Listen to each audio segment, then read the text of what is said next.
আসসালামু আলাইকুম ওয়া রাহমাতুল্লাহ।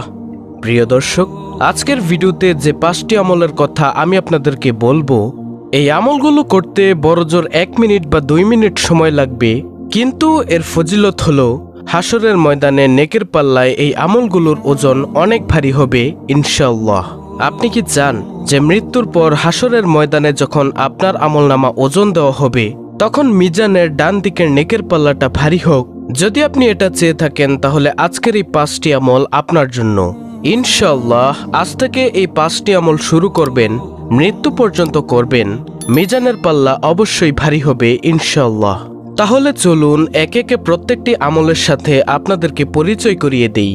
প্রিয় দর্শক, আজকের ভিডিওর 5টি আমলের মধ্যে সর্বপ্রথম আমলটি হচ্ছে সুবহানাল্লাহি ওয়া বিহামদিহি সুবহানাল্লাহিল আজিম।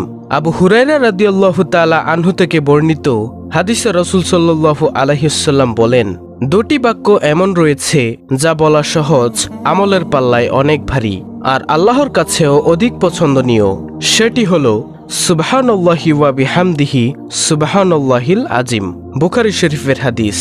জাবের রাদিয়াল্লাহু তাআলা আনহু থেকে বর্ণিত এক হাদিসে রাসূল সাল্লাল্লাহু আলাইহি ওয়াসাল্লাম বলেন, যে ব্যক্তি সুবহানাল্লাহিল আজিম ওয়া বিহামদিহি পাঠ করে তার জন্য জান্নাতে একটি খেজুর গাছ রোপণ করা হয়। তিরমিজি শরীফের হাদিস।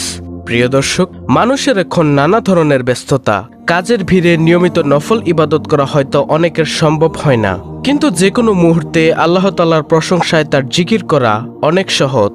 এতে কোনো সময় ক্ষেপণ হয় না, কাজেও ব্যাঘাত সৃষ্টি করে না। তাই সহজ আমল হিসেবে অত্যন্ত উপরোক্ত বাক্য দুইটি নিয়মিত পড়তে পারি। এতে অজ্ঞাতে ঘটে যাওয়া আমাদের বিভিন্ন গুনাহ আল্লাহ তাআলা মাফ করে দিবেন। আপনি রাস্তা দিয়ে হাঁটছেন, বসে আছেন, শুয়ে আছেন, কোনো কাজ নেই, যে কোনো অবস্থাতেই থাকুন না কেন প্রিয় দর্শক, সুবহানাল্লাহি ওয়া বিহামদিহি সুবহানাল্লাহিল আজিম এই জিকিরটি অব্যাহত রাখুন। তো প্রিয় দর্শক, 5টি আমলের মধ্যে এই হলো প্রথম নম্বর আমল, সুবহানাল্লাহি ওয়া বিহামদিহি সুবহানাল্লাহিল আজিম। প্রিয় দর্শক, আজকের ভিডিওর 5টি আমলের মধ্যে দ্বিতীয় নম্বর আমলটি হচ্ছে সুবহানাল্লাহ কমপক্ষে 33 বার পাঠ করা। সুবহানাল্লাহ শব্দের অর্থ হলো আল্লাহ তাআলা অতি পবিত্র, যা কোরআনের আয়াত দ্বারা সাব্যস্ত। হযরত আব্দুল্লাহ ইবনে আব্বাস রাদিয়াল্লাহু আনহু বর্ণনা করেন, এই বাক্যটির অর্থ হলো আল্লাহ তাআলা পবিত্র, অর্থাৎ আল্লাহ তাআলা যাবতীয় মন্দ ও সকল প্রকার দুষ্কৃতি থেকে সম্পূর্ণ পবিত্র। একবার হযরত ওমর রাদিয়াল্লাহু আনহু হযরত আলী রাদিয়াল্লাহু আনহুর নিকট প্রশ্ন করেছিলেন, আমরা লা ইলাহা ইল্লাল্লাহ এর অর্থ জানি, কিন্তু সুবহানাল্লাহর তাৎপর্য কি? তখন হযরত আলী রাদিয়াল্লাহু আনহু জবাব দিয়েছিলেন, আল্লাহ তাআলা এই বাক্যটি নিজের জন্য পছন্দ করেছেন, তিনি এ বাক্যটি দ্বারা সন্তুষ্ট হন। এ বাক্যটির জিকির আল্লাহ তাআলার মহান দরবারে অত্যন্ত পছন্দনীয়। হযরত সাদ ইবনে আবি ওয়াক্কাস রাদিয়াল্লাহু আনহু বলেন, আমরা রাসূলুল্লাহ সাল্লাল্লাহু আলাইহি ওয়াসাল্লামের নিকট ছিলাম, তিনি বললেন, তোমাদের মধ্যে কোনো ব্যক্তি প্রত্যেক দিন 1000 নেকি অর্জন করতে সক্ষম কি? তন্মধ্যে একজন বললেন, আমাদের মধ্যে কোনো ব্যক্তি কিভাবে 1000 নেকি অর্জন করবে? তখন রাসূল সাল্লাল্লাহু আলাইহি ওয়াসাল্লাম বললেন, 100 বার সুবহানাল্লাহ বললে তার জন্য 1000 নেকি লেখা হবে, অথবা তার 1000 পাপ মোচন করা হবে। মুসলিম শরীফের হাদিস, মিশকাত শরীফের হাদিস। পরিশেষে আল্লাহ তাআলার পবিত্রতা বর্ণনা করেছেন ফেরেশতারা, যার বাস্তব শিক্ষা কোরআনে কারিমে তুলে ধরা হয়েছে। রাসূল সাল্লাল্লাহু আলাইহি ওয়াসাল্লামের হাদিস দ্বারা ফজিলত বর্ণনা করা হয়েছে। সুতরাং প্রিয় দর্শক, অনেক ছোট বাক্য সুবহানাল্লাহ এর জিকির অত্যন্ত জরুরি। তাই প্রিয় দর্শক, যদি চান মিজানের পাল্লা ভারী হোক তাহলে সব সময় পাঠ করুন সুবহানাল্লাহ। আল্লাহ তাআলা মুসলিম উম্মাহকে সকাল সন্ধ্যায় এ জিকির করার তৌফিক দান করুন, আমিন। প্রিয় দর্শক, 5টি আমলের মধ্যে তৃতীয় নম্বর আমলটি হচ্ছে আলহামদুলিল্লাহ এর জিকির করা। আলহামদুলিল্লাহ শব্দের অর্থ সমস্ত প্রশংসা মহান আল্লাহর জন্য।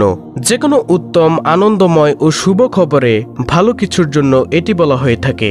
পছন্দনীয় কিছু দেখলে বা শুনলে আলহামদুলিল্লাহ বলতে হয়। হাদিসে আছে, আল্লাহর মহাত্ম্য বর্ণনা ও প্রশংসার জন্য আলহামদুলিল্লাহর চেয়ে উত্তম বাক্য আর নেই। তিরমিজি শরীফের হাদিস। হাদিসে আলহামদুলিল্লাহকে সবচেয়ে উত্তম দোয়া বলা হয়েছে।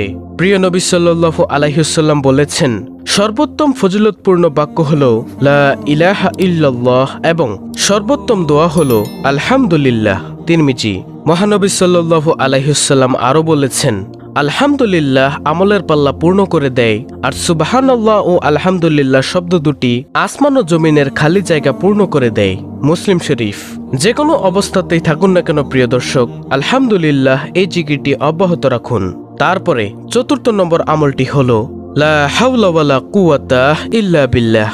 লা হাওলা ওয়ালা কুওয়াতা ইল্লা বিল্লাহ হলো জান্নাতের গুপ্তধন সমূহের মধ্যে একটি গুপ্তধন। আব্দুল্লাহ ইবনে আমর রাদিয়াল্লাহু আনহু বর্ণনা করেন, রাসূলুল্লাহ সাল্লাল্লাহু আলাইহি ওয়াসাল্লাম বলেছেন, পৃথিবীর বুকে যে ব্যক্তি বলে লা ইলাহা ইল্লাল্লাহু ওয়াল্লাহু আকবার ওয়ালা হাওলা ওয়ালা কুওয়াতা ইল্লা বিল্লাহ, তার অপরাধগুলো ক্ষমা করে দেওয়া হয়, যদিও তা সাগরের ফেনারাশির মতো পরিমাণ হয়। সুবহানাল্লাহ। তিরমিজি শরীফের হাদিস, হাদিস নম্বর 3460। এই দোয়াটির অর্থ হচ্ছে, আল্লাহ তাআলা ছাড়া কোনো উপাস্য নেই, আল্লাহ সুমহান, আল্লাহর সাহায্য ছাড়া পাপ মুক্তির কোনো পথ নেই, আল্লাহর সাহায্য ছাড়া ইবাদতের কোনো শক্তি নেই। এটি একটি গুরুত্বপূর্ণ বাক্য। এর ফজিলত সওয়াব অনেক বেশি। যখন মানুষ নিজের সক্ষমতার বাইরে কোনো পরিস্থিতি ও কাজের মুখোমুখি হয় যা সম্পাদন করা তার উপর কষ্টসাধ্য হয়ে পড়ে, তখন এই বাক্যটি পড়তে হয়। এছাড়া শয়তানের কোনো প্রতারণা ও আক্রমণ থেকে বাঁচার জন্য এই দোয়াটি পড়া হয়, লা হাওলা ওয়ালা কুওয়াতা ইল্লা বিল্লাহ। এটি পাঠ করে দোয়া করলে দোয়া কবুল হয়। বাড়ি থেকে বের হওয়ার সময় পাঠ করলে নিজেকে হেফাজত করা যায় এবং শয়তান দূরে সরে যায়। তাই প্রিয় দর্শক, যদি চান জান্নাতের গুপ্তধন পেতে, যদি চান মিজানের পাল্লা ভারী হোক, তাহলে সব সময় পাঠ করুন লা হাওলা ওয়ালা কুওয়াতা ইল্লা বিল্লাহ। প্রিয় দর্শক, আজকের ভিডিওর 5টি আমলের মধ্যে সর্বশেষ আমলটি হলো নবীজি সাল্লাল্লাহু আলাইহি ওয়াসাল্লামের উপর দুরূদ পাঠ করা। যে কোনো দুরূদ, সেটা হতে পারে দুরূদে ইব্রাহিম যেটা আমরা নামাজে পড়ে থাকি, অথবা সবচেয়ে ছোট দুরূদ সাল্লাল্লাহু আলাইহি ওয়াসাল্লাম। রাসূল সাল্লাল্লাহু আলাইহি ওয়াসাল্লামের নাম শুনলে দুরূদ পড়া তার প্রতি ভালোবাসার নিদর্শন। রাব্বে কারীম রাসূলের প্রতি দুরূদ পাঠের নির্দেশ দিয়ে পবিত্র কোরআনে ইরশাদ করেছেন, নিশ্চয়ই আল্লাহ নবীর প্রতি রহমত নাজিল করেন এবং তার ফেরেশতারাও নবীর জন্য রহমতের দোয়া করে। হে মুমিনরা, তোমরাও নবীর প্রতি রহমতের দোয়া করো এবং তাকে যথাযথভাবে সালাম জানাও। সূরা আহজাব আয়াত নম্বর 56। অন্য হাদিসে রাসূল সাল্লাল্লাহু আলাইহি ওয়াসাল্লাম ইরশাদ করেছেন, যে ব্যক্তি আমার প্রতি একবার দুরূদ পাঠ করে আল্লাহ তাআলা তার প্রতি 10 বার রহমত বর্ষণ করেন, তার 10টি পাপ ক্ষমা করে দেন এবং তার মর্যাদার স্তর 10 গুণ বৃদ্ধি করে দেওয়া হয়। নাসাই শরীফের হাদিস। রাসূলের প্রতি দুরূদ পাঠকারী ব্যক্তি কিয়ামতের দিন রাসূলের একেবারে কাছেই থাকবে।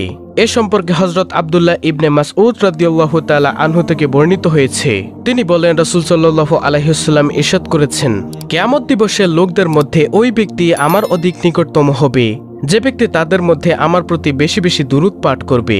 তিরমিজি শরীফের হাদিস। তো প্রিয় দর্শক, এই হলো মাত্র 1 মিনিটে করা যায় মিজানের পাল্লা ভারী করার এমন 5টি আমল। অত্যন্ত গুরুত্বপূর্ণ একটি ভিডিও, তাই ভিডিওটিতে একটি লাইক দিবেন এবং কমেন্টে আমিন লিখবেন এবং ইসলামের আলো চ্যানেলটিকে সাবস্ক্রাইব করে বেল বাটন অল বাজিয়ে দিবেন এবং অন্য মুসলিম ভাই বোনদের কাছে ভিডিওটি শেয়ার করে দিবেন যেন তারাও আমলটি করতে পারে। আল্লাহ রাব্বুল আলামিন আমাদের সকলকে মিজানের পাল্লা ভারী করার এই 5টি আমল করার তৌফিক দান করুন। আমিন।